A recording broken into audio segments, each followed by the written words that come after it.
সবচেয়ে বড় অ্যাওয়ার্ড হচ্ছে যে দর্শকরা সেটা কীভাবে দেখছেন, এটা হচ্ছে সবচেয়ে ইম্পর্টেন্ট যে কোনো আর্টিস্টের জন্যই আমার মনে হয়। তো মায়া কাজটা যখন আমি করেছিলাম তখন আমি রায়হান রাফির সাথে যেহেতু প্রথম কাজ আর আমার যেহেতু প্রথম ওটিটি, তো অনেকেই বলেছে যে ফিল্মের আর্টিস্টরা ওটিটিতে ভালো করতে পারে না, এখানে নাকি ন্যাচারাল অ্যাক্টিং লাগে।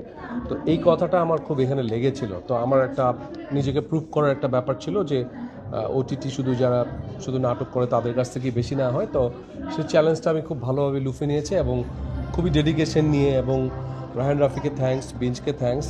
ইভেন আমার চুলগুলো অন্য একটা ছবির জন্য এত বড় ছিল, আমি কেটে একদম একদম যাতা অবস্থা করে ফেলেছিলাম ক্যারেক্টারে মেশার জন্য।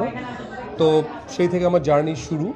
তো যখন কাজটা করেছি তখন আমার ভিতরে এক ধরনের ফিলিংস ছিল যে আমার মনে হয় যে কাজটা ভালো হচ্ছে। সো ওই মুহূর্তে ফোন থেকে দূরেছিলাম, শুধু ওইটা নিয়েই চিন্তা ভাবনায় ছিলাম। তো কাজটা যখন করেছি রায়হান রাফি আমাকে বলল যে এটা আপনাকে অনেক কিছু দেবে।